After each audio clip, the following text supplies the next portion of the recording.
अस्सलाम वालेकुम, welcome to my lecture.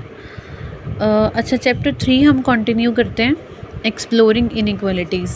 इसमें कुछ टॉपिक्स हैं जो रेक्टेंगुलर और स्क्वायर शेप की डायमेंशन से रेलेवेंट हैं। ये हमारे रह गए थे और इसके अलावा कुछ मिक्सचर प्रॉब्लम्स हैं और ये 1-2 लेक्चर्स हैं जो हम कवर करेंगे। यहाँ पे स्टार्ट लेते हैं। Length of a garden, page number 131 है। इससे पीछे तक हम कर चुके हैं ये चैप्टर और इससे इन प्रॉब्लम्स के आगे जो जहाँ से एग्जैक्टली लीनियर इनइक्वालिटीज़ स्टार्ट होती हैं वहाँ से भी हम कर चुके हुए हैं। बस ये अंदर कुछ टॉपिक्स रह गए थे, इनको हम इस लेक्चर में कवर करेंगे। अगर इस लेक्चर में पूरे ना हो सके तो एक लेक्चर और हो जाएगा, बस फिर ये कोर्स हमारा कवर हो जाएगा।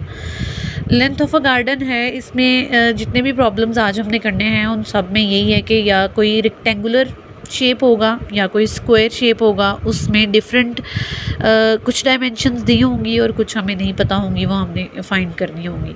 Like length of a garden, a rectangular garden is 25 feet wide. एक रेक्टेंगुलर गार्डन है जिसकी विड्थ 25 फीट दी गई है।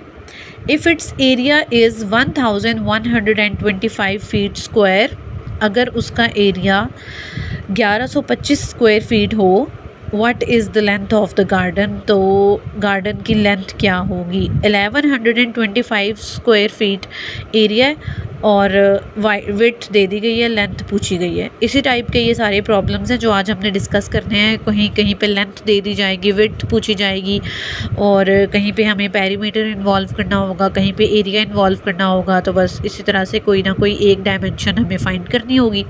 अब इस यहाँ पे के लिए रेक्टेंगुलर गार्डन है अगर, और ये हमारा है 37 प्रॉब्लम। अब अगर रेक्टेंगुलर गार्डन है तो इसका मतलब है कि हम कंसिडर कर लेते हैं फॉर एग्जांपल इस तरह से एक शेप,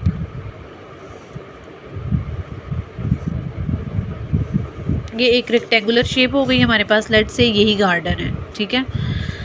तो इसमें हमें क्या बताया गया है, इसकी विड्थ है 25 फीट, ये विड्थ ले लेते हैं हम 25 फीट, और इसका एरिया टोटल हमें दे दिया गया है 1125 स्क्वायर फीट, ठीक है। और लेंथ हमने फाइंड करनी है, दिस वन, ये हमने फाइंड करनी है। तो इस तरह के प्रॉब्लम्स में सबसे पहले, ये चीज़ मैंने आपको पहले भी बताई है, इस तरह के प्रॉब्लम्स में सबसे पहले जो चीज़ फाइंड करनी होती है, जो चीज़ अननोन होती है, उसको हम वेरिएबल असाइन कर देते हैं। यूजुअली एक्स ही असाइन किया जाता है, ठीक है। तो हम कहते हैं, जब इसका हम सॉल्यूशन स्टार्ट करते हैं, हम कहते हैं let X be the length of the garden. जो चीज़ हमें नहीं पता हमने उसको x सपोज कर लिया, उसको x लेट कर लिया। हम कहते हैं कि let x be the length of the garden. तो देन ऐसी सूरत में क्या करना होता है, जब भी आपके पास स्क्वायर से रेलेवेंट या रेक्टेंगल से रेलेवेंट इस तरह के कोई प्रॉब्लम्स आते हैं कि लेंथ दी हुई है या विड्थ पूछी गई है, लेंथ गिवन है, विड्थ पूछी गई है, या विड्थ गिवन है, लेंथ पूछी गई है, और एरिया गिवन है, तो ये बहुत बड़ा इजी होता है। एरिया का फार्मूला लगाते हैं, उस फार्मूला के अंदर जो जो भी चीज़ें हमें गिवन है वो पुट करते हैं और जो मिसिंग है वो फाइंड हो जाता है। तो एरिया का फार्मूला हमारे पास होता है, रेक्टेंगल का एरिया और स्क्वायर का एरिया दोनों का सेम फार्मूला है, length multiply by width. Area is equal to length multiply by width, ठीक है। तो लेंथ को हमने x कह दिया था, ठीक है, हमने सपोज कर लिया था उसको x, तो हम उसकी जगह पे x पुट कर देते हैं। विड्थ हमें गिवन है, उसकी जगह पे हम उसकी वैल्यू पुट कर देते हैं। एरिया हमें गिवन है, उसकी जगह पे हम उसकी वैल्यू पुट कर देते हैं। तो जब इस तरह से सारी वैल्यूज़ हमने पुट कर ली तो हमारे पास ये एक इक्वेशन आ गई है, ठीक है। ये चैप्टर तो एक्सप्लोरिंग इनइक्वालिटीज़ है, लेकिन इसका स्टार्ट जो था वो सिंपल इक्वेशंस को सॉल्व करना सिखाया गया था, बाद में जाके इनइक्वालिटीज़ को सॉल्व किया था, और वो बाद वाला काम हम कर चुके हैं। इनइक्वालिटीज़ वाला काम हमने क्लास में ही कर लिया था, तो ये ऑनलाइन लेक्चर के लिए हमारा थोड़ा सा ये काम रह गया था। तो इसलिए ये जितनी भी प्रॉब्लम्स हैं ये सारे इनइक्वालिटीज़ के नहीं हैं बल्कि इक्वेशंस हैं, तो हमारी ये इक्वेशन बन जाती है। अब ये बहुत सिंपल इक्वेशन है, हमने करना क्या है, हमने x फाइंड करना है, लेंथ फाइंड करनी थी, लेंथ को हम x कह चुके हैं, x फाइंड करना है। तो इसका मतलब है कि 25x के साथ मल्टीप्लाई हो रहा है, दूसरी तरफ शिफ्ट होगा, 11 25 के साथ जाके डिवाइड होगा। तो हम इसको थोड़ा सा अरेंज कर लेते हैं। 25x को अगर इधर और 11 25 को इधर लिखें, इक्वेशन को हमने फ्लिप कर लिया है, ठीक है, इससे कोई फ़र्क नहीं पड़ता। तो अब 25 इधर आके डिवाइड हो जाएगा, और जब ये इसके साथ डिवाइड होगा तो ये आपके पास आ जाएगा 45 फीट। तो लेंथ आपकी आ जाएगी, length x which is equal to length, जो कि हम पहले ही बता चुके हुए हैं कि हमने लेंथ को x कहा है, वो आ जाएगी 45 फीट। नेक्स्ट प्रॉब्लम जो है विड्थ ऑफ अ पास्चर। अब यहाँ पे वही बात है कि विड्थ पूछ ली गई है। A pasture is twice as long as its width. एक पास्चर जो है वो अपनी चौड़ाई से 2 गुना लंबा है। अब देखिए यहाँ पे लेंथ के बारे में और विड्थ के बारे में हमें कुछ इन्फॉर्मेशन दे दी गई है। विड्थ से 2 गुना लंबा है, यानी कि उसकी लेंथ विड्थ से ट्वाइस है। Its area is 1,15,200 feet square feet. How wide is the pasture. Pasture क्या होती है? पास्चर होती है चरागाह, जहाँ पे वो बहुत बड़ी सी एक जगह होती है जहाँ पे डिफरेंट जानवर वगैरह चर रहे होते हैं। तो वो चरागाह जो है उसका एरिया जो है वो 1,15,200 स्क्वायर फीट है, और उसकी लेंथ जो है विड्थ से 2 गुना है। तो इसको हम किस तरह से फाइंड करेंगे? इसमें अगेन हमने वही करना है कि एरिया का फार्मूला ही यूज़ करेंगे, लेकिन उससे पहले हमने ये कह लेना है कि अच्छा, अब इधर तो विड्थ दे दी गई थी और लेंथ हमने सपोज कर ली थी। यहाँ पे दोनों ही गिवन नहीं है, बस थोड़ी इन्फॉर्मेशन गिवन है कि वो किस टाइप की है लेंथ और विड्थ एक दूसरे के साथ। तो हमारा प्रॉब्लम नंबर 38 जो है, इसमें क्या होगा? लेट, अब यहाँ पे हम लेंथ को x लेट करें या विड्थ को x लेट करें, क्योंकि दोनों के बारे में कुछ पता नहीं है, तो हम विड्थ को x लेट करेंगे। उसकी वजह ये है कि लेंथ के बारे में एक वाज़ेह इन्फॉर्मेशन मौजूद है कि लेंथ विड्थ से ट्वाइस है, यानी कि जितनी विड्थ होगी उसको 2 से मल्टीप्लाई करेंगे तो लेंथ आ जाएगी। तो इसका मतलब है कि अगर हम विड्थ को x सपोज कर लें तो लेंथ जो है वो 2x हो जाएगी। लेंथ के बारे में ये क्लियर इन्फॉर्मेशन थी कि वो ट्वाइस है, यानी कि उसके 2 गुना है विड्थ के। तो इसलिए हम विड्थ को x सपोज करेंगे यहाँ पे। Let width of the pasture is x feet, then according to the given condition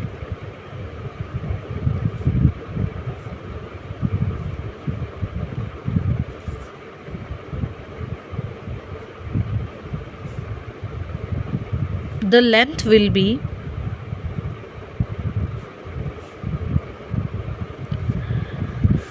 2x, because हमें बताया गया था कि लेंथ जो है वो विड्थ के ट्वाइस है। अच्छा, अब विड्थ भी हो गई, लेंथ भी हो गई, ठीक है। विड्थ हमारे पास हो गई x, लेंथ हमारे पास हो गई 2x, और एरिया हमें गिवन है 1,15,200 स्क्वायर फीट।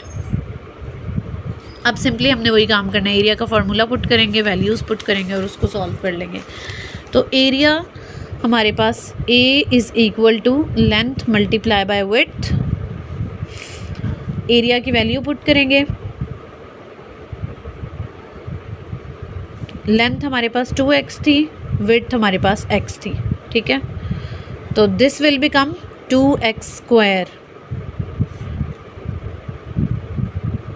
अब सिंपली क्या करना है, अब वेरिएबल जहाँ पे भी हमारे पास होता है तो हमने क्या करना होता है कि वेरिएबल लेफ़्ट साइड पे रहे तो ये अच्छा होता है, उसकी वैल्यू फाइंड करनी होती है। तो अगेन यहाँ पे हम इसको फ्लिप कर लेंगे। फ्लिप करने की बेसिकली ये वजह होती है।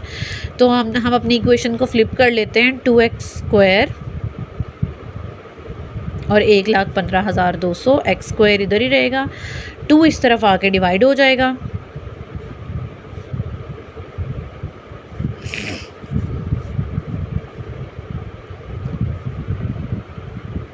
डिवाइड होने पे ये हमें वैल्यू दे देगा 57,600, और जब ये डिवाइड होने पे 57,600 वैल्यू देगा तो अब हमें चाहिए थी विड्थ और लेंथ। विड्थ को हमने x सपोज किया था और लेंथ हमारी 2x थी, तो हमें x की कोई पावर नहीं रिक्वायर्ड, यहाँ पे x हमें विदाउट पावर चाहिए। तो हम क्या करेंगे, इस पावर 2 को ख़त्म करने के लिए दोनों तरफ स्क्वायर रूट ले लेंगे, ठीक है। तो जब इसका स्क्वायर रूट आएगा दिस विल बी x, और जब इसका स्क्वायर रूट कैलकुलेट करेंगे आप तो वो आ जाएगा 240, और फीट ज़ाहिर है उसके साथ आ जाएगा because this was the width. तो विड्थ जो कि x थी वो आ गई 240 फीट, और लेंथ जो कि 2x थी वो आ गई 2 मल्टीप्लाई बाय 240 फीट। इसको मल्टीप्लाई कर लेंगे तो वो हमारे पास आ जाएगी उसकी length.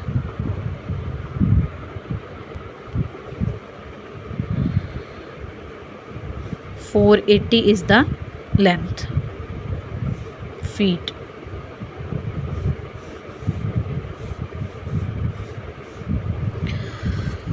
Next is dimension of a lot.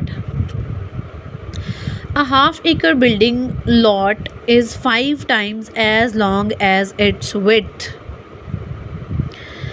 What are the dimensions? अब ये बिल्कुल वही बात है जो हम पहले कर चुके हैं, इसलिए इसको दोबारा से करने की ज़रूरत नहीं है।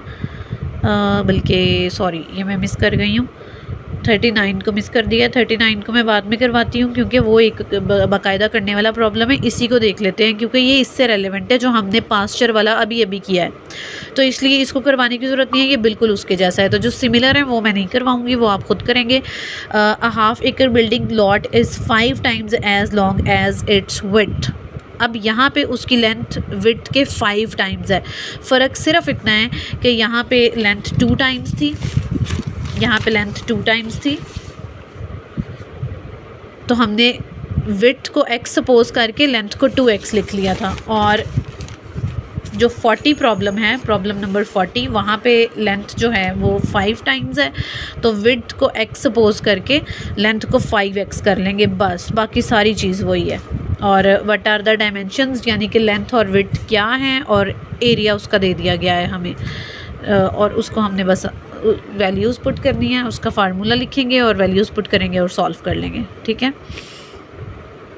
तो अब वापस आते हैं 39 पे। 39 जो है, dimensions of a lot, a square plot of land has a building 60 feet long and 40 feet wide at one corner. एक स्क्वायर प्लॉट है हमारे पास। अब देखें ये स्क्वायर आ गया, पहले रेक्टेंगल थी अब आ गया square.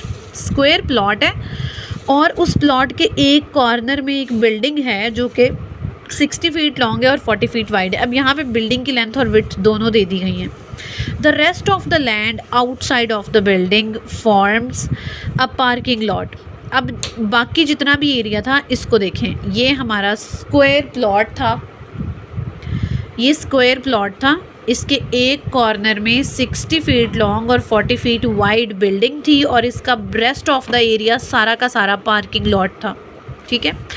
If the parking lot has area 12,000 square feet, अगर पार्किंग लॉट का एरिया 12,000 स्क्वायर फीट हो, ये वाला सारा, what are the dimensions of the entire plot of land, तो पूरे के पूरे प्लॉट की डायमेंशंस क्या होंगी, पूरे के पूरे प्लॉट की डायमेंशंस मीन्स लेंथ और विड्थ। तो इसको देखते हैं, इस टाइप के प्रॉब्लम्स जो हैं वो आ जाते हैं पेपर में, जहाँ पे आपको एक पूरे एरिया में से कुछ की डायमेंशंस गिवन हो और कुछ की पूछी गई हो इस तरह से। तो इसको किस तरह से करेंगे हम,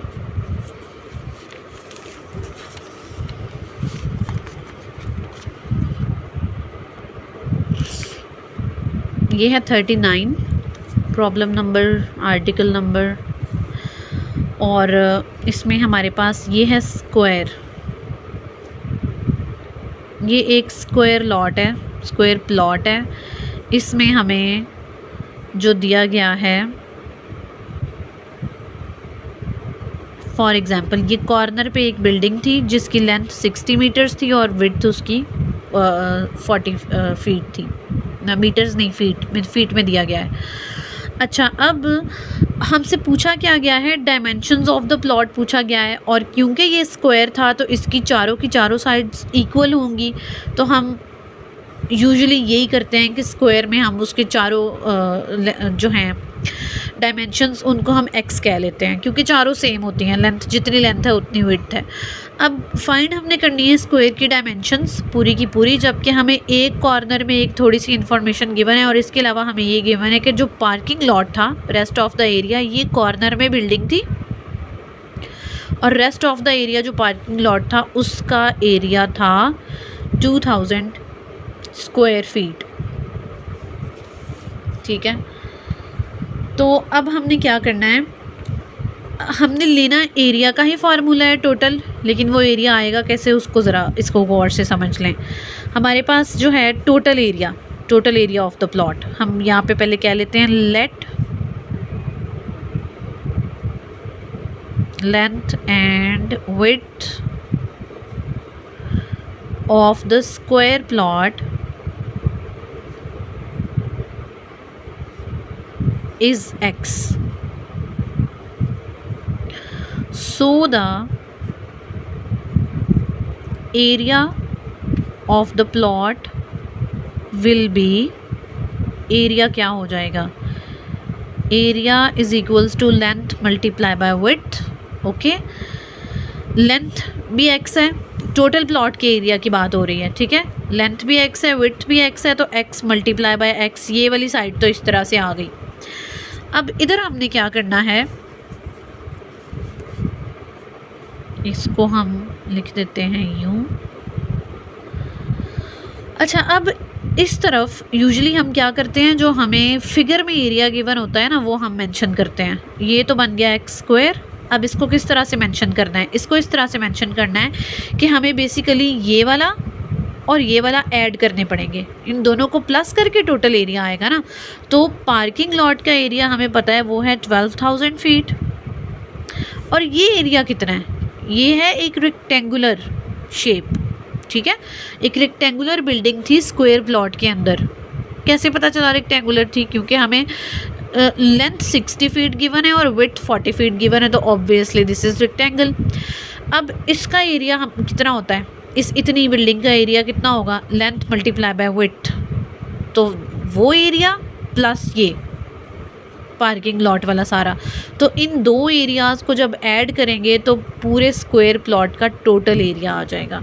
सो एक हो गया 12,000 और दूसरा हो गया प्लस 60 मल्टीप्लाई बाय 40।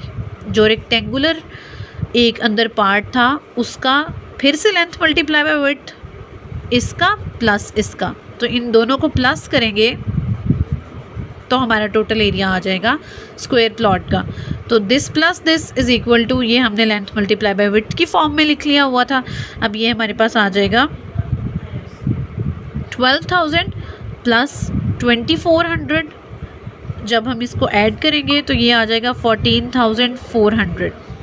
अब यहाँ पे अगैन आप उसको फ्लिप कर लें अपनी इक्वेशन को, 14,400 this will be equal to, इसके अब हमें x चाहिए तो हम इसके दोनों तरफ स्क्वायर रूट ले लेंगे, तो x will be equal to 120। अब x क्या है, लेंथ, और x से विड्थ है, तो डायमेंशंस हमारे पास आ गई 120 फीट। नेक्स्ट प्रॉब्लम है dimensions of the room. Dimensions of the room में क्या है, a rectangular bedroom is 7 feet longer than it is wide. अब यहाँ पे अगेन एक बात अच्छी तरह से समझ लें, इस तरह का प्रॉब्लम आपको अगर पेपर में आएगा तो ये छोटी छोटी बातें हैं जो स्टूडेंट्स मिस कर जाते हैं, तो फिर उन्हें समझ नहीं आती। पहले हमने जो 2 प्रॉब्लम किए हैं ना, जहाँ पे हमें लेंथ और विड्थ के बारे में इस तरह की इन्फॉर्मेशन गिवन थी कि वो ट्वाइस था और 5 टाइम्स था। लेकिन ट्वाइस का मतलब होता है 2 गुना या 2 गुना, तो हमें ये दिया गया था कि जो उसकी लेंथ है वो विड्थ से 2 गुना है, ट्वाइस। और फिर उसके बाद एक प्रॉब्लम था जिसमें था कि लेंथ जो है वो विड्थ से 5 टाइम्स है, अब ट्वाइस और 5 टाइम्स ये दोनों इनको जब हम उर्दू में तर्जुमा करते हैं, ट्रांसलेट करते हैं, तो ये आता है गुना। तो इसमें हमने करना होता है मल्टीप्लाई, यानी कि जब विड्थ को हमने x ले लिया और लेंथ अगर ट्वाइस है तो 2 मल्टीप्लाई बाय x, और अगर लेंथ 5 टाइम्स है तो 5 मल्टीप्लाई बाय x। तो फिर उसमें क्या होता है, उसमें विड्थ आ जाती है हमारी x, विड्थ आ जाती है x और लेंथ आ जाती है, विड्थ आ जाती है x और लेंथ आ जाती है 2 मल्टीप्लाई बाय x या 5 मल्टीप्लाई बाय x, क्योंकि वो उतने गुना होता है 5 टाइम्स, 2 टाइम्स, ट्वाइस, इस तरह से। इसमें क्या बताया गया है, 7 feet longer than it is wide.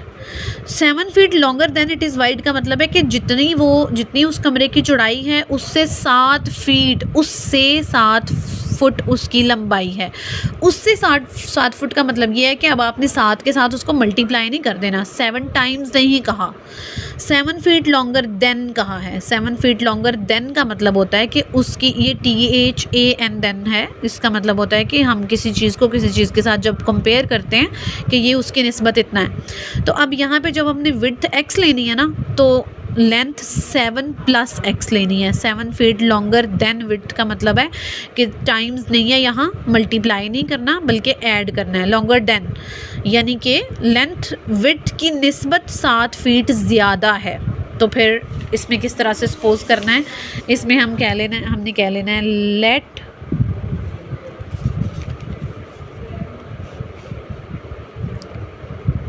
width of the room is x, then length will be x plus 7। वो उससे 7 फीट ज़्यादा थी, तो इसलिए हमने उसको x plus 7 लिख लिया। आगे सारी वही बातें हैं।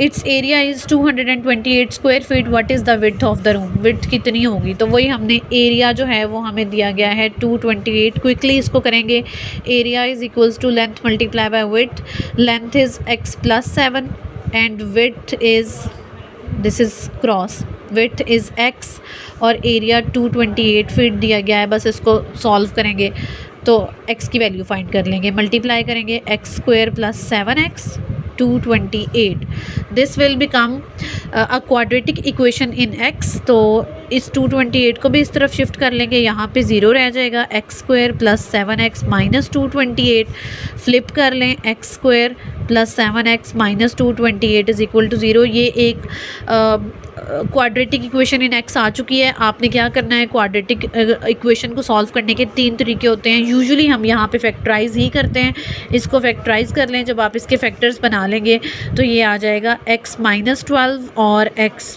प्लस 19 आ जाएगा इज़ इक्वल टू 0। अब यहाँ पे क्या करना है कि आपके पास x की एक वैल्यू आ जाएगी 12 और x की एक वैल्यू आ जाएगी माइनस 19। अब जब भी हम डायमेंशंस फाइंड कर रहे होते हैं, हमें विड्थ फाइंड करनी थी और हमने विड्थ को ही x कहा हुआ था, तो विड्थ नेगेटिव नहीं हो सकती, तो इसलिए हमने उसका नेगेटिव वाला इग्नोर कर देना है, नेगेटिव वाली वैल्यू और पॉजिटिव वाली वैल्यू ले लेनी है। तो इसका मतलब है कि विड्थ हमारे पास आ चुकी है 12 फीट।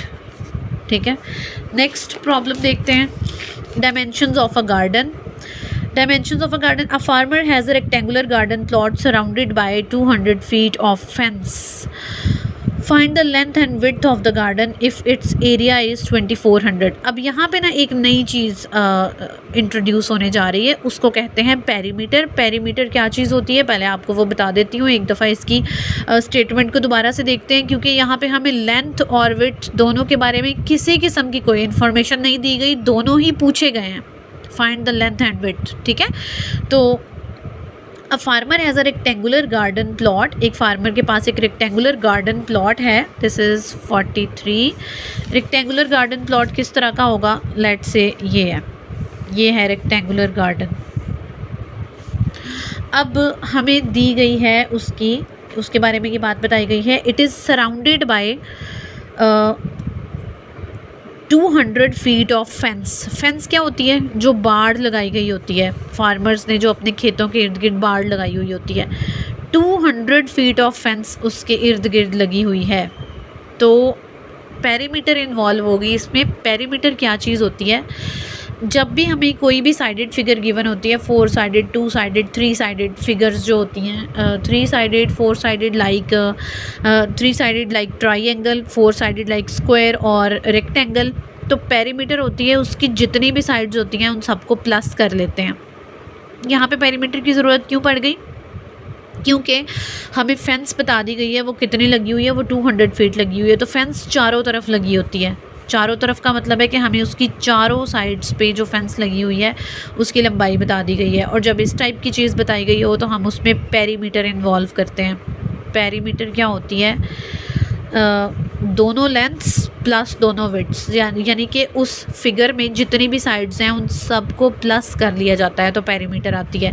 अब हमारे पास यहाँ पे 4 साइडेड फिगर है तो हमने चारों साइड्स प्लस करनी है, चाहे उनमें से 2 इक्वल और 2 इक्वल हैं तो भी, और अगर स्क्वायर होता चारों ही साइड्स इक्वल होती तो भी चारों को प्लस करना था। तो जितनी भी साइड्स होती हैं उन सबको प्लस करने से पेरीमीटर आती है। तो यहाँ पे हमारी लेंथ प्लस विड्थ जब ये हो जाती है तो 2 लेंथ्स और 2 विड्थ्स आ जाती हैं। और जो हमें बाड़ बताई गई है कि चारों तरफ लगी हुई है वो 200 फीट बताई गई है, तो इसका मतलब है कि वो पेरीमीटर ही है, बेसिकली चारों तरफ लगी हुई है तो वो पेरीमीटर ही है। तो पेरीमीटर इसलिए इस तरह से इन्वॉल्व होगी। अब यहाँ पे हमें 2 तरह की इन्फॉर्मेशन गिवन है, उन दोनों तरह की इन्फॉर्मेशन को हमने यूटिलाइज़ करना है। पहली इन्फॉर्मेशन थी पेरीमीटर के रिगार्डिंग और दूसरी इन्फॉर्मेशन एरिया दिया गया था। क्योंकि हमने लेंथ और विड्थ फाइंड करनी है तो इसलिए अभी यहाँ पे देखें ये दोनों अननोन है, हमें कुछ पता नहीं है अपनी लेंथ और विड्थ के बारे में। तो यहाँ से 2 कॉमन लें, इसको L प्लस W करें, इसको इधर ला के डिवाइड कर दें, ये 100 आ जाएगा, L प्लस W, इसको कह लें इक्वेशन 1। दूसरी इक्वेशन एरिया होता है लेंथ मल्टीप्लाई बाय विड्थ, और एरिया यहाँ पे हमें दिया गया है 2400, लेंथ मल्टीप्लाई बाय विड्थ, ये आ गई इक्वेशन 2। अब इन दोनों इक्वेशंस को साइमल्टेनियसली सॉल्व कर लेना है। फर्स्ट में से लेंथ या विड्थ में से किसी भी एक की वैल्यू लें, सेकंड में पुट करें और सॉल्व कर लें, तो ये इजीली सॉल्व हो जाता है।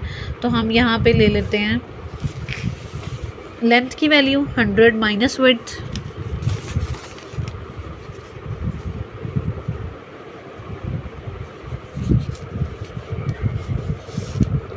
फ्रॉम वन इक्वेशन 1 में से हम ले लेंगे लेंथ की value 100 minus width, put into second equation में पुट करेंगे। सेकंड इक्वेशन हमारे पास थी 2400, लेंथ मल्टीप्लाई बाय विड्थ थी, लेंथ हमने ले ली है 100 माइनस विड्थ और विड्थ जो है वो विड्थ ही है, तो ये आ जाएगा 100W minus W square 2400। Again यहाँ पे वही करना है, ये W में हमारे पास क्वाड्रेटिक बन चुकी है ये इक्वेशन, तो क्या करना है, इस दफ़ा W का स्क्वायर यहाँ पे नेगेटिव है, इसको इधर शिफ्ट कर लें, इन दोनों वैल्यूज़ को इधर शिफ्ट कर लेंगे, यहाँ पे रह जाएगा 0। This will become W square minus 100W plus 2400 is equal to 0। अब यहाँ से आपने आगे इसको खुद ही सॉल्व कर लेना है। ये क्वाड्रेटिक इक्वेशन है, क्वाड्रेटिक इक्वेशन में यूजुअली फैक्टराइजेशन करते हैं, नहीं समझ आ रही तो कंप्लीटिंग स्क्वायर या क्वाड्रेटिक फार्मूला लगाएं, कुछ तीनों में से कोई सा भी मेथड आप लगाएं। W की 2 वैल्यूज़ आ जाएंगी, जो उसकी पॉजिटिव वैल्यू है वो आप चूज़ कर लेंगे, नेगेटिव वैल्यू इग्नोर कर देंगे। इसके बाद आगे आ जाता है dimensions of a lot. Dimensions of a lot में क्या है, अ parcel of land is 6 feet longer than it is wide. ये फिर देखें वैसी सी ही बात आ गई है, यहाँ पे बस एक पॉइंट है जो मैंने आपको बताना है, उसके बाद सारा प्रॉब्लम वैसे का वैसा ही है। अब जितना वो वाइड है उससे 6 फीट लॉन्गर है, तो अगर विड्थ को हम x कहेंगे तो हम लेंथ को x प्लस 6 कह लेंगे, क्योंकि वो 6 फीट जो हैं वो उससे ज़्यादा हैं, 6 टाइम्स नहीं बल्कि सिर्फ 6 फीट ज़्यादा हैं। Each diagonal from one corner to the opposite corner is 174 feet long. अब यहाँ पे डायगोनल की बात आ गई है, ठीक है, और व्हाट आर द डायमेंशंस। अब फाइनली पूछी डायमेंशंस ही हैं, डायगोनल की जब बात आ गई है तो अब यहाँ पे ना तो किसी एरिया का जिक्र हुआ है, ना तो एरिया का जिक्र हुआ है और ना ही पेरीमीटर का जिक्र हुआ है। तो हमने क्या करना है, और क्योंकि जो लेंथ थी वो विड्थ से 6 फीट ज़्यादा थी सो इसका मतलब है कि रेक्टेंगुलर शेप की ही बात हो रही है, ठीक है। अब अगर विड्थ x है तो लेंथ है x + 6 और डायगनल ये होता है एक कॉर्नर से दूसरे कॉर्नर में अपोजिट कॉर्नर में लाइन लेके जाते हैं और वो दोनों 174 फीट थे, तो ये हो गया 174। अब इससे हमें क्या समझ में आ रहा है, हमें एक डायगनल बनाने से एक शेप बन रही है जो कि एक राइट ट्राइंगल है, ठीक है। हमने बेसिकली जब भी डायमेंशंस फाइंड करनी होती है ना, तो हमने ये देखना होता है कि अगर एरिया की बात हो गई है तो एरिया का फार्मूला यूज़ करते हुए फाइंड कर लें, पेरीमीटर आ गई है तो पेरीमीटर का फार्मूला यूज़ करते हुए फाइंड कर लें, अगर कुछ और आ गया है तो उसमें आपके पास जो भी फार्मूला है ना उसको यूज़ करते हुए फाइंड कर लें। यहाँ पे ना एरिया था ना पेरीमीटर थी, यहाँ पे एक राइट ट्राइंगल फॉर्म हो गई है हमारे पास। तो राइट ट्राइंगल में सबसे फेमस चीज़ हमारी पाइथागोरस थ्योरम होती है। तो पाइथागोरस थ्योरम बिल्कुल हमारा यहाँ पे बन रहा है। ये हमारी हाइपोटेन्यूज है, ये बेस है, ये हाइट है, यानी कि परपेंडिकुलर है, बेस परपेंडिकुलर और हाइपोटेन्यूज। तो हमने इस पे सीधा सीधा पाइथागोरस थ्योरम लगा देना है by Pythagorean theorem 174 square is equal to X square plus X plus 6 square, ठीक है।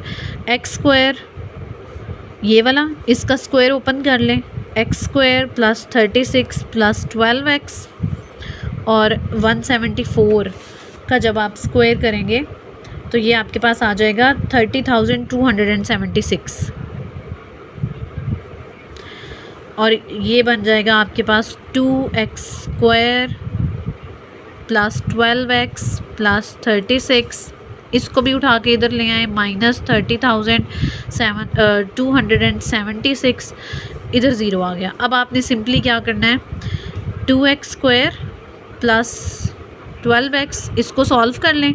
अगेन आपके पास ये क्वाड्रेटिक इक्वेशन आ जाएगी। क्वाड्रेटिक इक्वेशन को अपने तरीके से सॉल्व करें, तीनों में से किसी भी एक मेथड से x की वैल्यू फाइंड कर लें, नेगेटिव को इग्नोर कर दें, पॉजिटिव को चूज़ कर लें, तो आपके पास विड्थ आ जाएगी। विड्थ जब आ जाएगी वो x होगी, उसमें 6 ऐड करेंगे तो लेंथ आ जाएगी, दोनों डायमेंशंस फाइंड हो जाएंगी, ठीक हो गया। इसके बाद आगे आ जाता है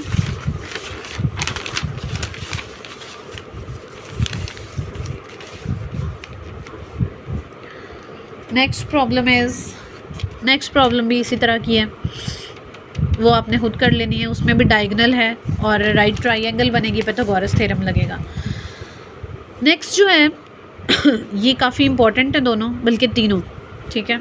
इनको देख लेते हैं। अ running track has a shape shown in the figure. एक रनिंग ट्रैक है जिसकी शेप इस तरह की है, ठीक है, ओवल टाइप की, विद स्ट्रेट साइड्स, दो स्ट्रेट साइड्स हैं इस तरह से, with straight sides and semi circular ends, दो स्ट्रेट साइड्स हैं और दो सेमी सर्कुलर एंड्स हैं।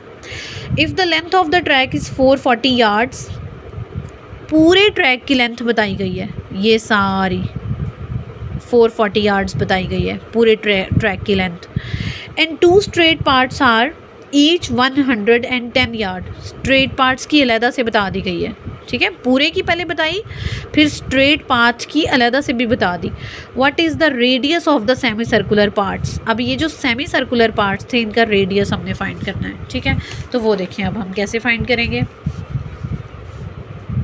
सबसे पहले तो ये कि हमारे पास जो शेप है वो इस टाइप की है,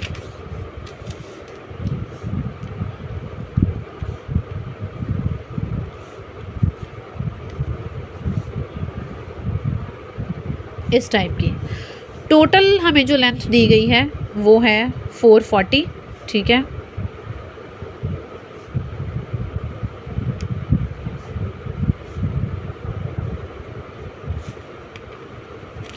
total length of track is 440 yards.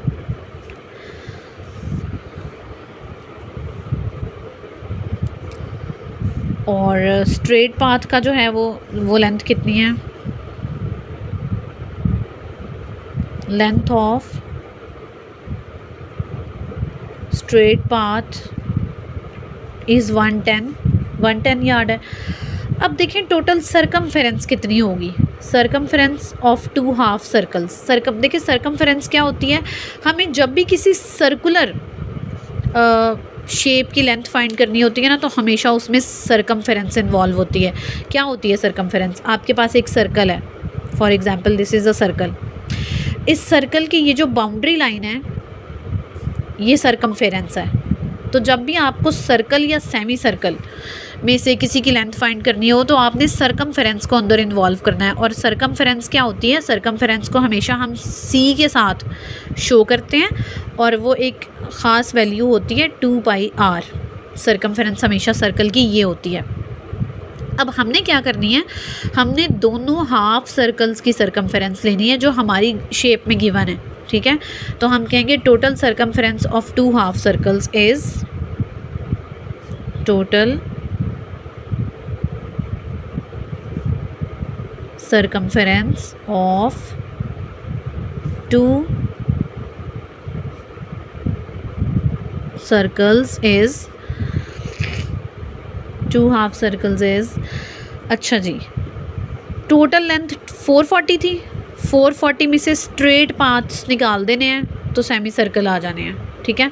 तो 440 माइनस स्ट्रेट पाथ कितने हैं? 2 हैं और हर एक 110 है, तो 2 टाइम्स 110 निकाल देंगे अंदर से। क्लियर? 440 minus 220 which is 220। 220 आ गया, ओके। अब हमने सरकमफेरेंस अंदर इन्वॉल्व कर लेनी है, ठीक है। सरकमफेरेंस हमारी होती है 2πr।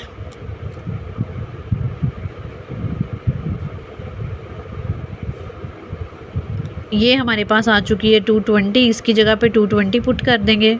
2πr as it is रहेगा, 2 इस तरफ आके डिवाइड हो जाएगा, πr इधर ही रहेगा। दिस इज़ 110, πr फ्लिप कर लें, πr is equal to 110, r इधर ही रहेगा। क्या फाइंड कर रहे हैं? रेडियस फाइंड कर रहे हैं ना, ये वाला,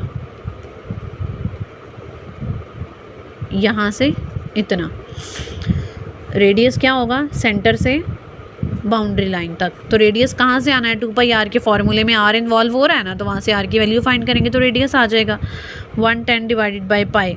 पाई की वैल्यू आप पुट कर लें 3.1415, ये तो सबको पता है यही होती है। ये जब पुट करेंगे और इसको डिवाइड करेंगे तो ये आपके पास आ जाएगा 35। तो r आपके पास आ गया 35 यार्ड्स, ठीक है। इसके बाद 2 शेप्स ये हैं और 2 शेप्स ये हैं। इन दोनों की जल्दी से डायमेंशंस फाइंड कर लेते हैं। इसमें हमें ये किस तरह से गिवन है, हमें बस उन्होंने बता दिया है कि आपको ये शेप्स दी गई हैं और अंदर से जो x मिसिंग है वो फाइंड करें। इसमें कोई डिटेल नहीं बताई गई, बस उन्होंने कहा है फाइंड द लेंथ x, और लेंथ x क्या है वो उन्होंने स्पेसिफाई कर दी है। सिंपल इस टाइप से ये बनी हुई है।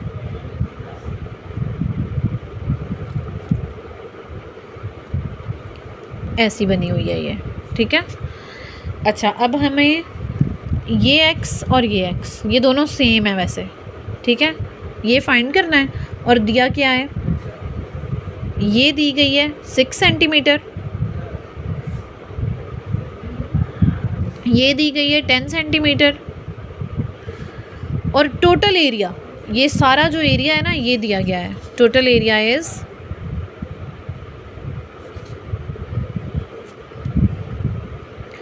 144, ठीक है। अच्छा, अब इसमें भी हमने करना क्या है, हम यहाँ पे जितनी लेंथ ये है उतनी ही ये है, ये ऑब्वियसली ये भी उतनी है। हम क्या करते हैं, दोनों रेक्टेंगल्स, ये रेक्टेंगल ही है, ये भी एक रेक्टेंगल है, ये भी एक रेक्टेंगल ही है, दोनों रेक्टेंगल्स का एरिया जब हमने प्लस करना है तो ही टोटल एरिया बनना है ना, तो हम दोनों रेक्टेंगल्स का एरिया प्लस कर लेते हैं, ठीक है। Area is equals to 1 rectangle is this rectangle. जब हम इस रेक्टेंगल को लेंगे तो इसकी लेंथ हमारे पास है 10 centimetre, length multiply by width, length multiply by width एक एरिया प्लस दूसरा area, length multiply by width, length multiply by width, दूसरा एरिया, और टोटल एरिया कितना गिवन है 144. This will become 10x, this will become 6x, this will become 16x. 144 16 उधर जाके divide होगा, flip कर लें. 16x is equals to 144, x is equal to 144/16. तो ये आपके पास आ जाएगा डिवाइड करने के बाद 9. बिल्कुल इसी तरह से दूसरा है, वो भी आपने कर लेना है. ठीक है, दूसरे में क्या बताया गया है, दूसरे में मैं बस आपको हिंट दे देती हूँ, उसके बाद आपने उसको खुद ही करना है, क्योंकि ये दोनों बिल्कुल एक जैसे ही थे. इसको भी इसी तरह से किया गया है. यहाँ पे ये x है, ये x है, x वही है दोनों. इधर हमें लेंथ बता दी गई है ये वाली 14, इधर ये वाली बताई गई है 13. करना वही है. तो ये अगर x है तो ये भी x हो जाएगा, ये x हो जाएगा. तो एक ये एरिया और एक ये एरिया.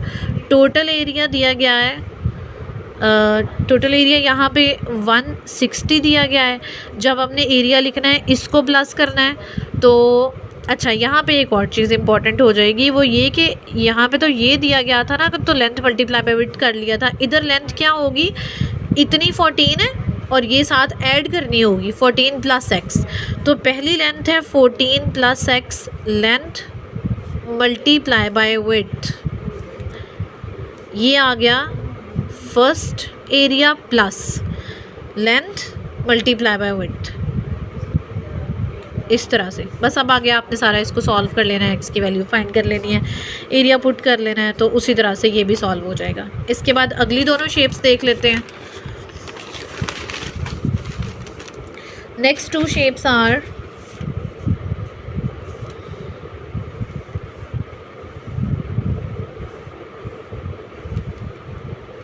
यहाँ पे हमें कहा गया है कि y फाइंड करें. y क्या है, ये y है, ये y है, यहाँ पे y है और यहाँ पे y है.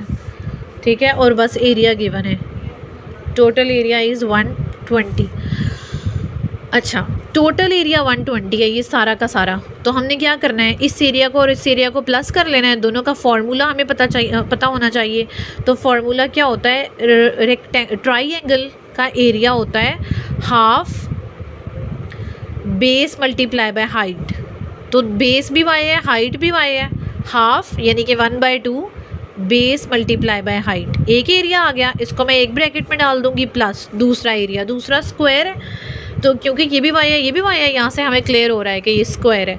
तो लेंथ मल्टीप्लाई बाय विड्थ, ये दूसरा एरिया आ गया. दोनों एरियाज़ को प्लस कर लिया, एरिया की जो टोटल वैल्यू थी वो यहाँ पे लिख ली. ये आ जाएगा 1/2 y² और ये आ जाएगा y². अब ये 1/2 y² है, ये 1 y² है. जब इन दोनों को ऐड करेंगे तो ये 3/2 y² बन जाएगा, यानी एलसीएम लेके इनको ऐड कर लिया है. ठीक है, 120. अब ये 3/2 फ्लिप कर लें. 3/2 y² is equals to 120. This implies that y² is equal to, इधर 3/2 है, दूसरी तरफ शिफ्ट होगा तो 2/3 हो जाएगा, 120 की तरफ जाएगा. तो ये आ गया इस तरह से. कैंसिलेशन करने के बाद y² इज इक्वल्स टू 80. और बस इसको सॉल्व कर लें आप, दोनों तरफ स्क्वायर रूट ले लें तो आंसर आ जाएगा.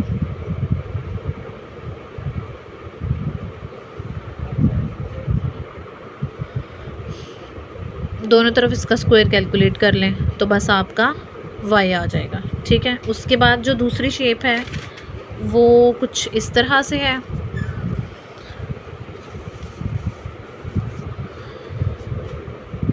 एक रेक्टेंगल इस तरह से कह लें, ये एक रेक्टेंगल है, सॉरी ट्राइंगल है, और इसके साथ हमारे पास एक छोटी सी रेक्टेंगल है इस तरह से. और y किधर किधर है, ये y है, ये y है. अगर ये y है तो ऑब्वियसली ये भी y ही होगा. और ये इतनी गिवन है, दिस इज़ 1. अगेन वही करना है. टोटल एरिया हमें गिवन है यहाँ पे 1200 स्क्वायर सेंटीमीटर.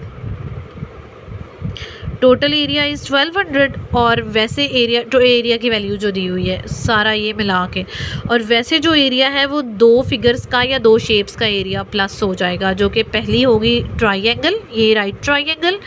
इसका एरिया होगा 1/2 base multiply by height y multiply by Y, okay, ये एक ही एरिया हो गया। दूसरा एरिया इसमें प्लस होगा इस रेक्टेंगल का, length multiply by width, y multiply by 1, तो this will become 1/2 Y square plus Y, इधर है 1200। अब यहाँ पे तो 2 सिर्फ एक ही जगह पे डिवाइड हो रहा है, तो आप दोनों तरफ 2 से मल्टीप्लाई कर दें ताकि इधर से ख़त्म हो जाए। जब आप दोनों तरफ 2 से मल्टीप्लाई कर देंगे तो ये आ जाएगा 2400, ये आ जाएगा वाई स्क्वायर, ये आ जाएगा 2y, ये आपकी 2400 को उठा के इधर शिफ्ट कर लें, ये आ जाएगी आपकी y में क्वाड्रेटिक इक्वेशन। तो बस आपने इसको सॉल्व कर लेना है। 60 और 40 इसके फैक्टर्स बनेंगे और एंड पे जो पॉजिटिव वैल्यू आएगी वो आपने चूज़ कर लेनी है, नेगेटिव वैल्यू इग्नोर कर देनी है। तो ये भी आपका हो गया, ठीक है। देन अब आपकी नेक्स्ट 50, 51, 52, 53 और 54 यहाँ तक जो हैं ये इस टाइप की रह गई हैं प्रॉब्लम्स, और ये सारी तकरीबन वैसी की वैसी हैं जो हम कर चुके हैं। इन सब की आपने अच्छे तरीके से प्रैक्टिस कर लेनी है। यहाँ पे एक थोड़ी सी डिफरेंट है, उसको हम यहाँ से ही देख लेते हैं। आप लेक्चर काफ़ी लॉन्ग चला गया, तो वो पहली दोनों तो उसी तरह की हैं। अब आगे एक है जहाँ पे हमें सिमिलर ट्राइंगल्स लेनी पड़ेंगी। यहाँ पे जब आप इसको शेप को देखोगे तो एक ट्राइंगल बनती है और दूसरी ट्राइंगल बनती है। जब हमें 2 ट्राइंगल्स बन रही हों, राइट ट्राइंगल्स, तो सिमिलर ट्राइंगल्स जब लेते हैं यूजिंग सिमिलर ट्राइंगल्स, तो सिमिलर ट्राइंगल्स में हम 2 तरह के रिजल्ट्स ले सकते हैं। यहाँ पे बेस बाय हाइट को लिया गया है, पहली ट्राइंगल की भी बेस बाय हाइट ले ली है, दूसरी ट्राइंगल की भी बेस बाय हाइट ले ली है।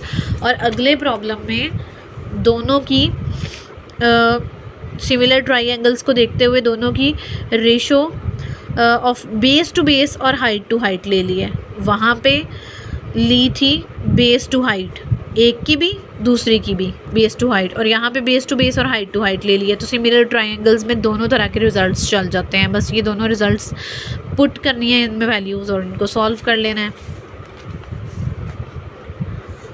और इसके बाद कुछ मिक्सचर प्रॉब्लम्स हैं और कुछ डिस्टेंस, स्पीड और टाइम है। इनके लिए एक लेक्चर और रिक्वायर्ड होगा, वो मैं आपको सेंड कर दूँगी। तो अभी आप इन सारी शेप्स की प्रैक्टिस करें और अच्छे से इनको देखें। तब तक के लिए अल्लाह हाफ़िज़।